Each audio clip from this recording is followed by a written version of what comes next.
Okay, hi all, welcome to my kitchen. I've dragged my husband Bob into the kitchen and he's going to teach us how to do 2 different martinis for the holiday season. He's going to start with my favorite, which is called a candy cane martini. So I'm going to give the video for him to explain how he does these great martinis for the holiday season that can be enjoyed for Thanksgiving and the Christmas holiday. Give the kid is what you almost said. All right, 2 essential things. With your martini glass, you're always going to want to get some ice into it. Doesn't matter if it's crushed or whole? Doesn't matter, whatever it is. Okay. And in your shaker, all right, you're also going to make sure you put some ice into that as well. And then with the martini glass, and I'm going to ask Joel to do this since he's on that side, you need to make sure that you have water in it. So fill that up to the top of the water. Okay. Now, there are basically 3 ingredients. All right.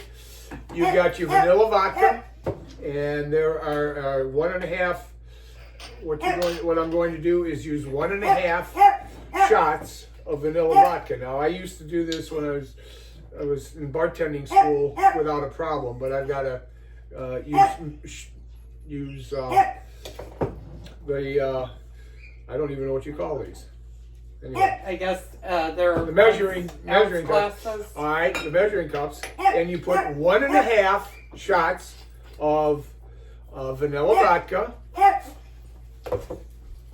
Okay. Then you're going to use white cream de cocoa, not the darker cream de cocoa. All right, and you're going to use an equal amount of shots for that too, which is 1.5. All right.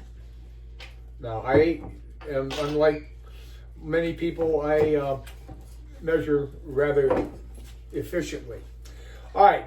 Then you have your peppermint schnapps, and this, as he said, this is a candy cane martini, which is basically peppermint. All right.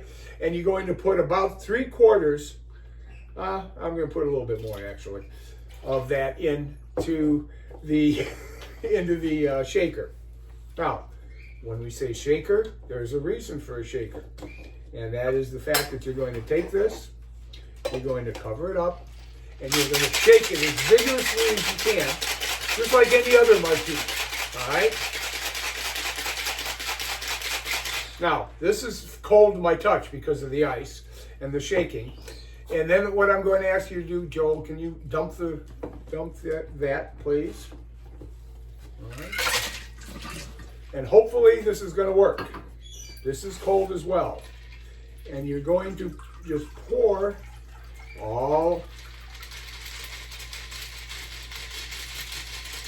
everything that you can. Make sure that you hold your finger on the lid, otherwise you're going to have the lid fall and full of ice. Okay? And as we said, it's called the candy cane martini because you garnish it with a candy cane. Now, I will interrupt my husband for 1 second. You could also rim the glass with crushed candy cane or crushed peppermint. Crushed peppermint, yeah, you can. Just like you would with a margarita with salt, you could do that as well. And that is definitely a candy cane martini. So now you're going to do a second martini. Yeah, but look, can we pause here for a minute, or no, should we just keep going? Keep going. Okay. They're used to me saying, we'll be back in a second. Oh my gosh. Okay. I'm going to rinse out. I can't help it, Joel. No, you're fine. I'm going to rinse out the shaker because I don't really want a peppermint on this in this situation. Okay. And I'm going to put more ice into it.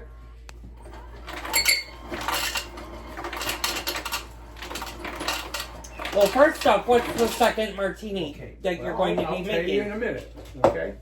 I'll tell you in a minute. It's going to it's a Godiva chocolate martini. Oh, Godiva okay. Being very, very good. Now I got to put some of this away because I'm going to change some of the ingredients, obviously. All right.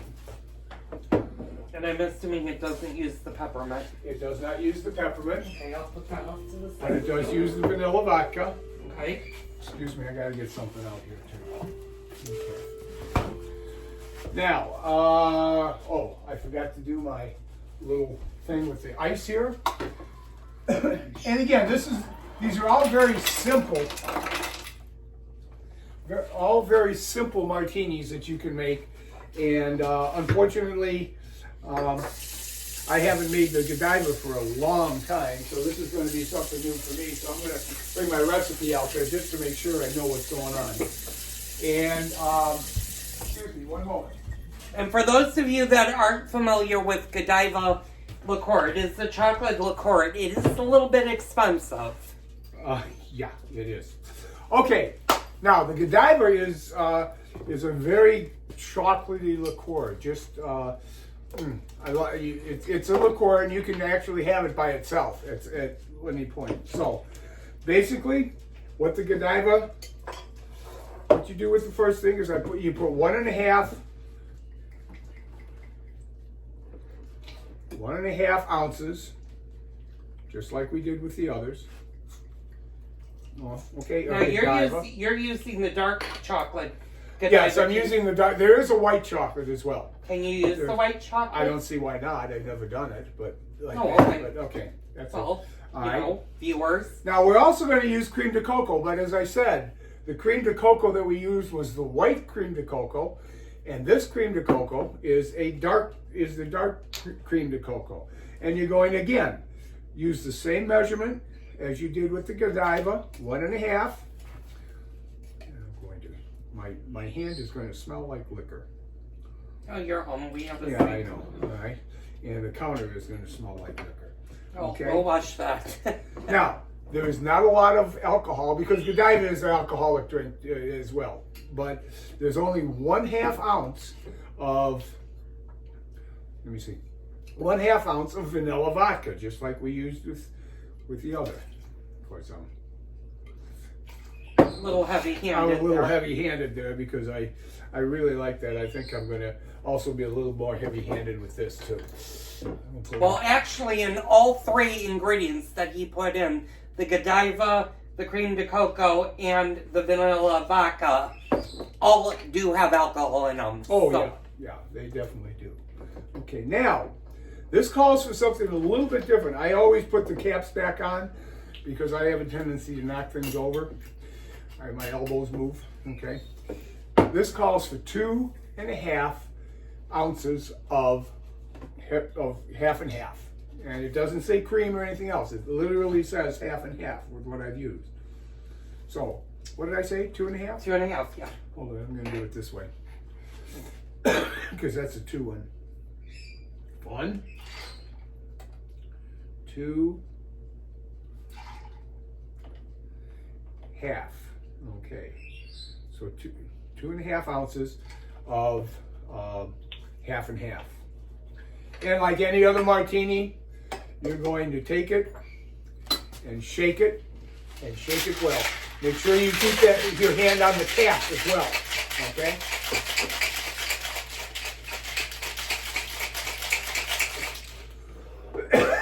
Now this doesn't have necessarily a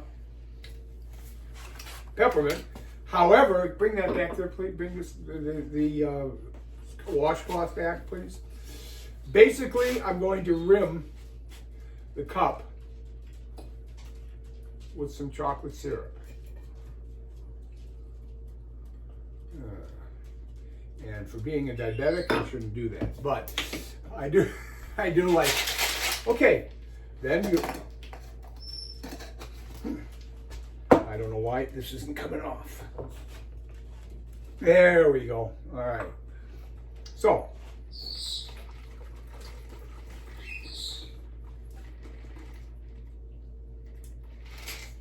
And there you go. Now I'm going to bring you guys in closer so you guys can actually see the 2 types of martinis. The dark chocolate one is on the left or on the right, and my peppermint candy cane is on the right. And these are just basic martinis for the holiday season, although they can be drunk year-round. I mean, martinis are typically all alcohol. You make a vodka martini, And you can make a vodka martini by itself, just using a vodka. All right. Or you could put a little vermouth in it. But basically, a martini is something that you use a shaker for because you want to mix all whatever you have in there and keep it cold. So that's all I have, except to try it. I haven't even tried this recently. Oh yeah. So, Yeah. cheers to Cheers. you. Cheers. Cheers to you guys for the holiday season. Now, I have a question for you because we did talk about dark Godiva versus the white Godiva. If you were to use the white Godiva, would you use the white cream de cocoa? I would assume so. Yeah, I think that makes more sense. So if you want to do the white version, it's the same measurements. You're just going to use the white Godiva chocolate, and then you're going to use the clear cream de cocoa versus the dark. And again, the taste will probably be the same. All right, the taste would most likely be the same. Your Godiva, whether it's the white Godiva or the dark Godiva, is a very sweet liqueur, and you can use it as a standalone as well. So I did go to bar school many years ago, and there are a lot of different things that we can look at, and if you're interested in any other type of drink, all right. Now we were going to talk about a Bloody Mary, but we'll do that actually at some point when I get my own ingredients to make my own Bloody Mary mix rather than what you would get from a bottled Bloody Mary mix. It's a little different. It's a recipe a friend of ours would serve at the bar many years ago that he gave me, and it just has a little different taste. And plus the fact that we don't have the tomato juice or the clamato or whatever you use to do that. So, big boy. So from our house to yours, happy holidays. These are 2 drinks. We're going to continue as we get into the holiday season. We're going to do different types of drinks and explore more the world of alcohol and what you could serve your guests for that party or formal dinner, holiday dinner, or get-togethers that you're going to do for the holiday season. But don't forget, be responsible. Yes, drink responsibly. We're home, so we're not going anywhere today. We're going to enjoy our cocktails, and then we're going to have dinner later on. So, thank you guys so much for tuning in. Leave a comment down below if there's a particular drink that you want to be featured. Leave it down below. I'll make sure my husband gets it. Chances are we have all of the ingredients for that drink. And we're going to get into the holiday drinking season. And again, like my husband said, always drink responsibly, especially if you're going out to parties and stuff. It's not worth taking a risk of getting a DUI or getting into an accident. So drink responsibly when you do have alcohol. And always make sure you have food in your system. Don't drink on an empty stomach. As I mentioned, I went to a bar school. You went to bartending school. Yeah, well, you did. It was a bar too. Bartending school. If I don't have it in these cards that I have out here, I'll find it online and work with it. You also have a bar. And I also have my own thing from the bartending school. Plus, I have a number of other different books that we could find it with. So, have a good holiday. Thank you guys so much for tuning in. Tune in next time for another beverage with Cooking with Joel and Cooking with Bob. We'll see you guys on the next video that we do on drinks. Okay, hi everybody. We're back. My husband's downstairs. He's not ready. First off, before we start this portion of the video, I apologize if it gets mixed up and the KitchenAid stand mixer gets mixed in here. I'm going to edit the videos, and hopefully I'll remember that there's a video in between the 2 martini drinks that we had a little bit earlier with the drink that he's going to make me now, and that's the grasshopper. I love sweet drinks. Although, don't get me wrong, I do love my my regular vodka martinis, I also like a good old fashioned, and we are going to definitely be doing different old fashions this week for the holidays. My husband loves his Southern Comfort old fashions or Manhattans. I love a good Southern Comfort old fashioned, and I do have the ingredients for that. So while my husband gets set up, do I need to chill the glass like I did for the... Yeah. And I also need the shaker. I'll put that over so you can do that. Are you going to free pour it, this one, or are you going to... You're going to measure it? Yeah, because it's really not that much of a problem. It's just a half ounce. Oh, well, you could double it, and No. that's fine for me. Like I said, drink responsibly. No, I need the other one. There was probably a reason I gave you the big one. It's because you could double it to fill the glass. Half and a half is one, so it doesn't matter. So we're getting set up right now. Obviously, you want to drink responsibly. We're lucky. We're at home right now. We're not going anywhere today, so we don't need to worry about going out, getting into an accident, getting a DUI. We're safely at home. Drink responsibly again. And make sure, I'm going to say this, make sure your guests, if you have underage guests, make sure that they're not getting a hold of the alcohol. I know for the holidays it's very tempting, but you want to make sure that these drinks are for 21 years or older, or whatever the legal drinking age in your area is. And I know in the United States, predominantly throughout the country, it's 21 plus. Now, if you're in Europe, obviously the drinking age may be a little bit different, because I remember a time where you could be in your 8 years old and drinking wines. That was popular in France. Okay, So, I will give you the backstory to the grasshopper. I was probably a kid when one of the adults' family members wanted a grasshopper, and when I became of age, it was probably one of the first mixed drinks I actually drank. Okay, you done with your... I'm done. Your background story? Okay. All right. This is one of the most simple drinks you can watch. It only has 2 liqueurs.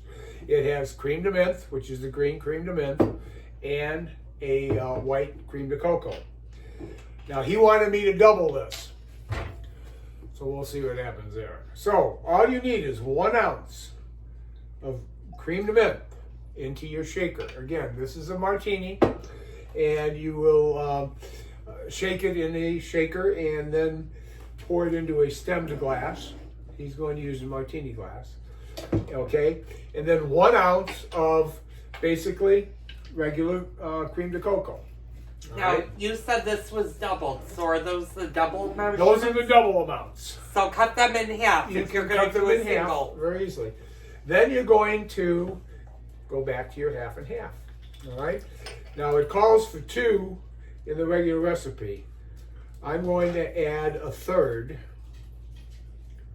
All right, to make it a little bit more creamy. Now I'm going to give you a little of my information here. This is a grasshopper, or as I would say, a Raj Koothrappali way to talk. Okay, if you're a Big Bang Theory person, if you don't remember, he would only talk when he was at the beginning of the series, when he was plastered, and he was always drinking grasshoppers. I didn't know that. Oh yeah, he was always drinking grasshoppers, and of course Howard called him a sissy. But then again, that's a whole nother story with that. All right, you get back Anyhow, on track. I'm waiting for you to pour the thing so I can give you. So I can give you. Okay, I got a little boopity boop boop. So of course, a shout out to the Big Bang creator. I'm sorry. That was I'm sorry. one thing. I've been binging Big Bang And it's not just a couple of times, but I go to bed with each night with the Big Bang Theory on. So. And that is also a copyright of Paramount Plus. Yes, it was. Yes, it was the CBS creation, which is a registered trademark of the CBS Corp. Here is a grasshopper, nice little pretty green type of drink that I hope is okay because I haven't made a grasshopper in years. And I'm going to show you guys, I'm going to tilt you guys down. That is such a pretty green color. That would be perfect for like your holiday get-togethers around the Christmas time holiday. You could probably make this more chocolate. You could add a shot of chocolate. Well, I wouldn't necessarily add chocolate, no. But you could probably add a little bit of chocolate to it and make it a chocolate grasshopper. I'm sure there's a recipe for a chocolate grasshopper. Oh, and that's very good. So now you guys have seen 3 drinks. Again, don't be afraid to leave in the comments down below if you would like to feature a mixed drink. Now, beers and wines we are not going to play with. I will do a video eventually on wines more than beers because we're not beer drinkers. But beers and wines are aged a lot differently and made a lot differently. And I am not going to get into how to make alcohol. You can go to liquor stores and actually buy good alcohol versus like the boxed wines and stuff. But that now gives you 3 different martinis that you could serve to your guests for the holiday spirit. Like I said, later on we're going to experiment with old fashions. We're going to do Manhattans. My husband is crazy for the Long Island iced teas, and I may let him play with the Long Island iced tea as we get into the holiday season. Although that's not really a great drink for a diabetic. And the reason is when you mix that much alcohol together, there are a lot of sugars in the alcohol, and that can play havoc with the diabetic. Although in your case, it was potassium level, which is found in alcohol. So, thank you guys so much for tuning in. I'll see you on the next Cooking with Joel video.